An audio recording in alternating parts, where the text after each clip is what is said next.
Bandwidth for the Hauger History podcast graciously donated by Podbean.com.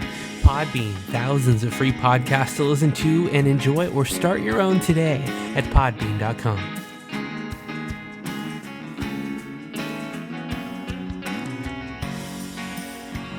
Thank you for joining us in another classroom edition of the Hauger History Podcast, episode 6001, Early Man and Hominid Accomplishment, the first 6th grade recording of the series. And thank everybody out there for listening today. It's a pleasure to be with you. As always, I am Mr. Hauger, and sit down and enjoy today's lesson. Much like other podcasts that exist out there, I hope to broaden your knowledge on an extensive variety of topics, but one of the things that I am big on is helping you gain a conversational understanding of the topics at hand. Not just the facts and figures of why and how, but what matters now because of the results of these historic achievements. And in 6th grade, there's certainly a lot of opportunities to get these conversations, and it starts off right at the year, especially with the California state standards, with the discovery of early hominids and early civilizations. So we're going to talk about that today and tell you some about the important developments of our early ancestors 4 million years ago and more with Australopithecus, and moving on to the big picture instead of focusing on the individual differences, which you will arrive on in class between the 4 major classes, talking about why this is important today. So let's go ahead and get started. Where can we start? Well, a lot of people would talk about the Pleistocene era or the Pliocene era, but with the ape hominid transitional species between 5.4 million years ago in that era, these creatures lived just after the divergence from our common hominid ancestors, and the immediate ancestors of humans were members of the genus Australopithecus. The Australopithecines were intermediate between apes and people. Most Australopithecines and humans are biologically similar enough to be classified as members of the same biological tribe, the Hominini. All people, past and present, share our ancestors with these early folks. We share in common not only the fact that we have evolved from the same ape ancestors in Africa, but also that both are habitually bipedal. That's not something that you have to worry about saying in front of anyone. Bipedal, walking on 2 feet, walking upright. We share this. This is huge, being 2-footed upright walkers. By comparison, even our close ancestor relatives, or the animals that you've often heard growing up in the lower grades, chimpanzees, bonobos, gorillas, these are quadrupedal animals. These animals rely on 4-foot transportation methods and 4 feet walking on the ground. And what's really neat about this is oftentimes we look back at the early chapters of our 6th grade book and we think how long ago, and it's difficult to make connections, but important fossil discoveries are still taking place today in Africa of what may be these early transitional ape hominids or proto-hominins. These creatures lived just after the divergence, and the fossils have been tentatively classified as members of distinct genera, and we're talking about Auroran, Ardipithecus, and Sahelanthropus, and that was the earliest, dating 7 to 6 million years ago. So these informational discoveries and findings and archaeological digs are still influencing the way that we interact with these history and these early links to our own ancestors today. But that was very scientific, and if you were like me as a student in a 6th grade classroom, your eyes might have glazed over like donuts about 1 minute into that speech. So let's talk a little bit more conversationally. Let's loosen it up a little bit. That's something I'm big on in our classroom, as my 6th graders would let you know. It's about the accomplishments and the things that we did that made us man that really are the things we're after when we're studying, when we classify and differentiate between groups of early hominids. Let's talk about one thing that we certainly know and appreciate about ourselves, and that's the ability to use tools.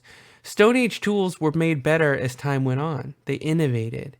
They started as bone, carved. Then they carved the bone and sharpened the bone. Then they were able to look at different resources in nature to find their tools and use them for more purposes. And gradually and over time, these things became better. At first they struck rocks together to make sharper rocks. But later, hey, if we add a little bit of wood here to a rock, we can make a flint. Eventually we can make spears, we can make hunting tools, we can make axes. And who was allowed to use the axes? Now suddenly we have a scarcity of resources, or only a certain amount of individuals who would wield such weapons. And now we start to organize society. So the big transition is as we move away from being hunter-gatherer societies. Keyword for the next 6 years of your education and onward. Hunter-gatherer societies can only focus on gaining the subsistence and the sustenance that you need to live every day. Your food, your water, your breakfast, your lunch, and your dinner, and maybe even one meal over 3 days instead of 3 meals for each one day. And once you could get farming, agriculture, domestication, adaptation, and people who could specialize in roles and didn't have to spend all day looking for that food and water, now suddenly you've got the birth of culture. Now you have time to study, to look around you, to ask why, and not just ask when are we eating next, when are we drinking next, but to evolve the society and the culture as a whole hand in hand. So let's talk a little bit more about that. We talked about Stone Age tools there just a little bit. Let's talk about agriculture. Crops begin to be understood, and nature begins to be harnessed for the first time, and animals are trained for human use. And the beneficial use of animals, not just for food, but for service, guidance, grazing, and control of crops and the environment, becomes a new way for human and environment interaction to take place. Again, those 5 themes of geography that you've probably studied by this point in your school year. We learn about domestication, to train plants or animals to be used for people. Excavation, the first time, digging and scooping out of the earth for purposes. And so many times we think about technology as computers, but the first was the ability to make tools that lasted until about 12,000 years ago, that lasted and spanned many, many generations. And people depended mainly on these tools and began experimenting with agriculture and to envision life with a more enhanced world around them. The Neolithic Revolution, we talk about the start of agriculture in these farming periods, when the domestication of plants and animals becomes a huge factor for the everyday life of these Neolithic people.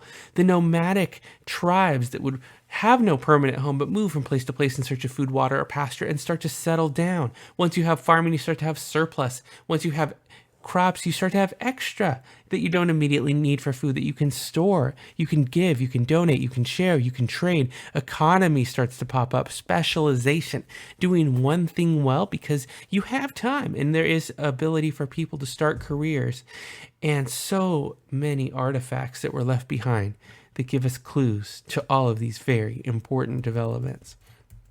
And these evolutionary lines that travel from Western Africa, from Lake Turkana, early major sites in Chad and South Africa also as well. There's just been so many findings recently, and there continue to be. You could search the internet for hours and look at discoveries from 1940s, 1970s, and ones that have taken place in the last few decades as well, with more skulls being found in different lakes and valleys. There's just so much that you could talk about as new discoveries take place today. One of the most significant, which is often created when you see documentaries, films, series that talk about and predict what we think would have happened. And of course, predictions usually for the future, but whenever you don't know the true details and you're putting together evidence based on claims and creating film, a prediction isn't that far off. A summation, if you will, is probably better. The harnessing of fire. What was destructive and scary, perhaps at first, and shocking, becomes the greatest early asset and a major pivotal milestone in the history of all humanity.